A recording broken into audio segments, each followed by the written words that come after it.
Hello, and welcome to this special bonus episode of Guaranteed Adventures, where the stories might change, but the adventure is guaranteed. In this episode, we are just going to talk for a few minutes. We just wrapped up 5 minutes ago, recording the finale of Rattlestead. So we are just here late at night, and we are going to just chat for a little bit about Rattlestead and our thoughts and questions, ideas, what we enjoyed, what we regretted, our characters, everything. The whole gambit. The whole thing. So we are all here. Kit and caboodle. Yep. Whole enchilada. So let's open it up to callers. On line one, we have Janet. Janet, what is your question? Hi, I was just wondering, what was your inspiration for all the characters? All right, Janet, inspiration for the characters. I'll go ahead and turn that one over to the players. Tim? Oh, yeah, I can go first. The inspiration that I had for Gaupin actually kind of came. My wife and I were watching through a show called Schitt's Creek as we were starting and talking about this. And there's a character on there named David Rose. And I was like, that would be kind of a fun character to play, kind of pull off of that a little bit. Wait, I thought you were about to say Roland, not David Rose. It kind of morphed into Roland a little bit more. Yeah. But it started out as a David Rose. Okay. Cool. Being sarcastic towards Sure. a lot of people and kind of over the top in some areas. But more Roland, yeah. So the inspiration for Pete Grimsley was I just wanted to play like a chaotic goblin. And I think you nailed it. Honest. Yeah. Yep. The teeth obsession was just like sure, that's a fun gimmick that will be like, since I was a dentist, it's like, yeah, that makes sense. Yeah. But just kind of rolled with it. I was sad that I didn't get to use one line that I was kind of hoping for a right moment. I eat it. There was a line I should have used in the first episode, but it didn't work out that way. I wanted you guys to be in like a saloon or a place with hotel rooms, a place with rooms where I wanted to say, hope you boys got a room with a tub because we about to have ourselves a bloodbath. Ooh. That Yeah. would have been good. Inspiration for Truman. Honestly, I was struggling with a name, so I went on to a random name generator and picked Bandit because I couldn't find anything Western that wasn't just stupid. And my coworker Tobias, shout out to Tobias, he picked out Three-Fingered Truman. So Nice. just went with it. After that, I wanted to do a dwarf and I don't know. I didn't really have an inspiration. I thought a grifter, a guy who was just always looking out for an opportunity would be funny. And the whole him being kind of a dummy really just played out because he kept losing. I did not intend for him to be a bad, an unlucky individual, but it just didn't turn out that way. So The dice tell their stories. It's true. What about Alvin? When I make a character, when I first heard about we were doing the Rattlestead stuff, I had 6 different characters I came up with, and I talked to Nathan a little bit about what he was gonna make, and then I didn't hear what Seth was gonna make at all, and then you weren't. We didn't know if you're gonna be. Yeah, I came in halfway through. So. But so I had all these characters, and I realized that I might have to be the face of the group, and I never am the face. I don't like to talk a lot, but I had to talk a lot this campaign, so I was. Made me really uncomfortable, but I don't know if I pulled it off well, but I tried to. You pulled it off. I think you did, especially in the finale here. Yeah. Oh yeah. That was a nice ending. Yeah. Yep. I like that. That was good. That was 2 great endings that you had. You'll only hear one of them. No comment. I was speaking about classic Trapper. So yeah, I made a face. I wanted to go for. I came up with this huge backstory that I was going through with Seth, the DM Seth, the whole river company. I basically told him all the family stuff, came up with the name and everything. So I don't know. I just made a face, made a half elf who just hated his parent, his father, his human side of him, and it was just kind of like that battle. Yeah.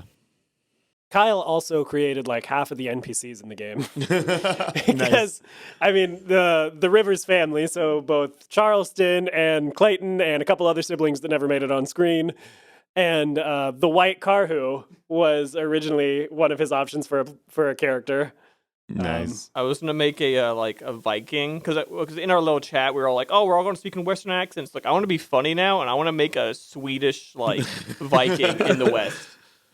That would have been pretty So good. I took that idea as an NPC. Rebecca, I loved Rebecca because Rebecca was not a character I planned beforehand. Rebecca. Like the first thing Pete did when he walks into the saloon is to look for a fight that's happening. So now I got to make up a reason that there's a fight happening, and it's over a girl. So Rebecca Of was course just it spur of the is. moment, but ended up being, I don't know. She worked well on screen, so she stuck around. All right, and line number 2, caller number 2, you are on air. So, what I was wondering was, what were some of the highlights from the game? What went well? What didn't go well? What do you regret? What's your name, caller? Sforb? Forb. Oh, thank you, Sforb. No, it's Sforb with a V. Oh, thank you, Sforb. Sforb. Sforb. Is that the the Swedish Forbes magazine? Forb. I'm sorry, I've never heard of Sweden. All right, caller number 2, you are on mute. I think my favorite moment was the classic Trapper moment. Oh my gosh. Just that was because so I funny. said that line and then everyone just thought it was hilarious, but I didn't think it was that funny at first. I don't know how much time you cut out of that in the edited episode, but we laughed for a while at that. I didn't cut a lot of time of laughing. Oh, I did yeah. cut a lot of time of the silence ahead of time. That's right, because there was a long silence before the classic Trapper. I looked because I was curious, like, how long was it? It was 9 seconds. Oh, really? When I listened to that's it, a I good felt like silence. you cut it too close, though. I kind of wanted 2 more beats. Well, Seth, cut this out. I could always change it. There you go. Yeah, I like the classic Trapper. Classic Trapper was It hilarious. was unplanned and just everyone thought it was funny, and I was like, oh, why is this so funny? I liked that Pete just started grabbing onto everybody's legs. Yes. Hey, you gotta do what you gotta do, and it's like when you're a short guy, it's like, well, legs all I can really reach. So It's the easiest wrap around there. Yeah. I think probably because it's fresh in my mind because I'm currently editing some of the episodes. But when Pete bought a 3-piece suit, but of individual pieces, and Tim, you weren't here for that one, but I yeah, that was just hilarious because it was like, what do you mean 3-piece suit, but it's not a 3-piece suit? I really liked that. That was awesome. Yeah, I'm gonna be excited to listen to these essentially for the first time after they're edited because I wasn't here for the first 3 episodes, so it'll be fun. I loved when Truman sold the cow and made less money than he would have made otherwise. Just keeping the cow. Yep. Oh. Yeah, it'll be interesting to see what kind of character I play next because I've played 2 characters that have not necessarily been the most intelligent, and it'd be nice to have an intelligent character for once. You sure you can play that? We'll see. We'll see. Depends how many times I put my foot in my mouth. and also if Nice. the dice cooperate too. Yeah. Do we do 2 more questions? Fake questions? Fake questions. What other questions should we ask? I don't know. I just like this caller bit. know. I think For- this is hilarious. For the record, my favorite moment though. Too, Oh. 'cause, Oh, yeah. My favorite part was I think when Pete was grabbing on the legs of like just the persistence there was with Rebecca's brother. Oh. Like just the Yeah. let go. No. Okay, so the funny thing about this is it never really came up that much, but the reason that happened was because that dude was just straight a coward. That's why he didn't fight at the end either. When he saw he was beaten, he just gave up. He was just a coward. We didn't see him all that much. Yeah. Okay. Rebecca was the face, and he did the sneaking. So anytime he was visible, he was uncomfortable. Gotcha. Makes sense. That makes it even better now. I also have a tendency to not give characters names until they need a name, so he never had a name. It was really fun for me to play someone who was just like constantly indebted and kept bringing it up, like had to do everything. for these people. So I that did was a lot of fun. really dislike you jumping in front of every. I the purposely end. designed that character to do that with the stuff that I chose, and it was all fine because I had Die Hard. It never came up. Sure. So even if I dropped down to 0 hit points, I would have gone up to 2. So So it would have actually been beneficial for him to hit 0. it would have been better for me to fair. get 0. So Okay. but yeah, it was good. It's a good call. So if we want 2 more questions, I we could- also liked. Sorry. No, go I ahead. also just liked our like making up stuff about the Saltpeter Boys just randomly throughout the entire, just like improvising it. I thought it was really funny. We riffed off each other a lot. And I think one of the big, I mean, this Rattlestead game, basically we put it all together over a weekend because we were originally planning to record something else, but then Tim's baby came several weeks early, Yes. which was very exciting. yes.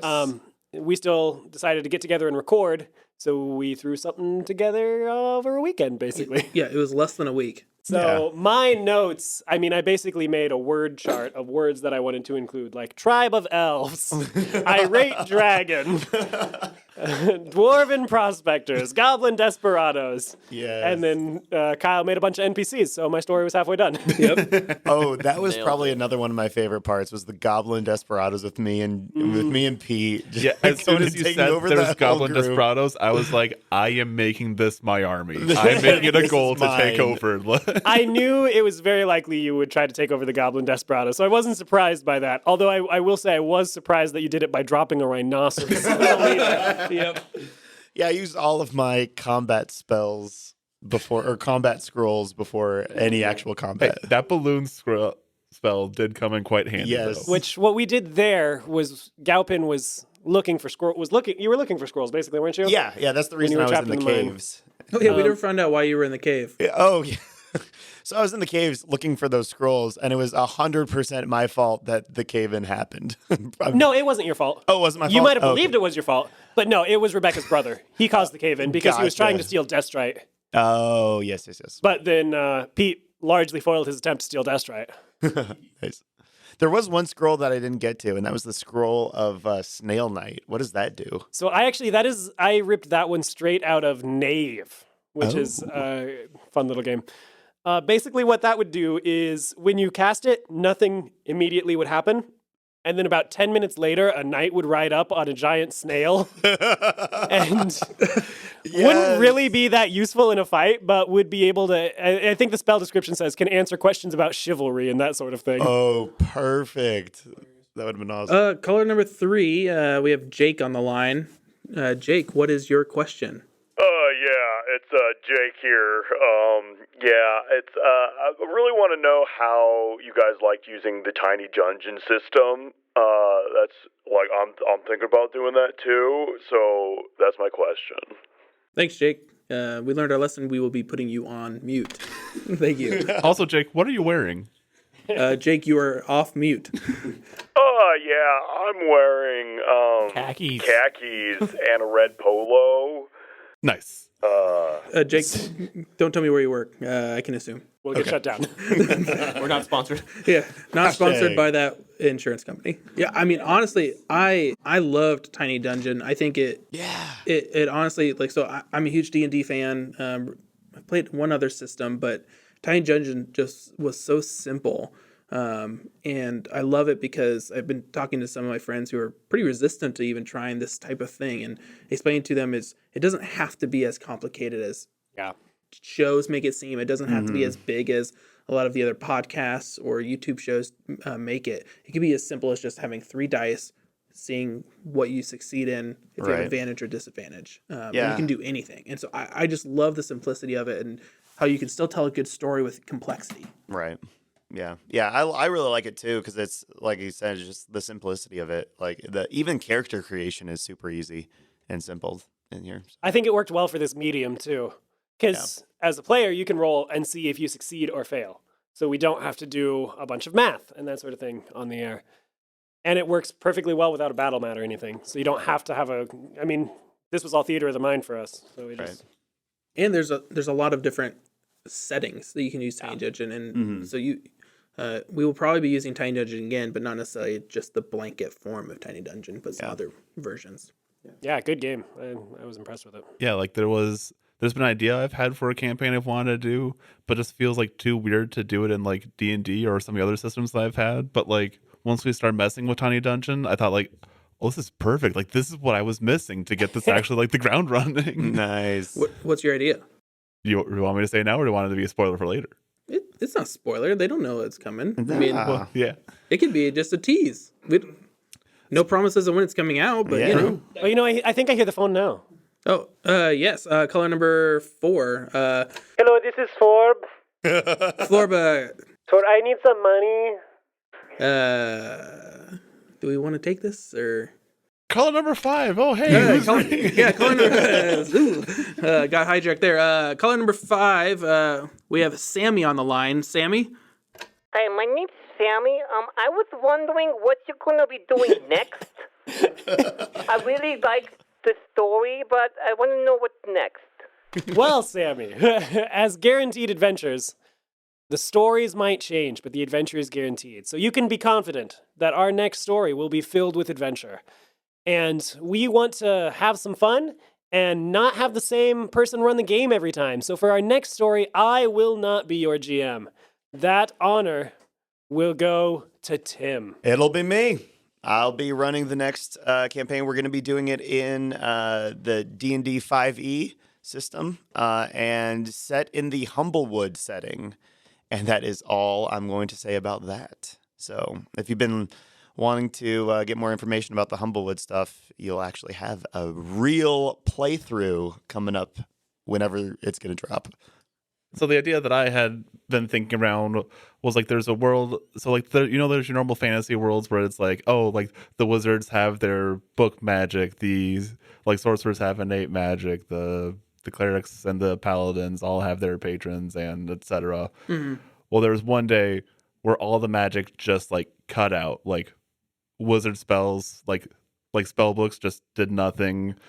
Sorcerers can't, are just like normal people now. But like it's not just even the people, but like people of like the Fae like can't do like their Fae magic either. Like the fiends are starting to lose like all of their resistances, and now they're trying to find like ways to get to the surface, and everyone's in a mass confusion, and all of a sudden a tower arose. Ooh. And like now that. what lies in the tower Yeah. is to be determined by all those who seek adventure. So, I like that. That's good. Low magic setting. Like that. I like low magic. Yeah. Yep. All right, so signing off on Rattlestead for the last time. I'm your GM, Seth, and going around the table, we've got Nathan, who played Pete Grimsley. Tim, who played Gaupen. I'm the other Seth, who played Three-Fingered. Truman. Thank you. Kyle played Alvin Rivers. Thank you for listening. Now go have some adventures of your own.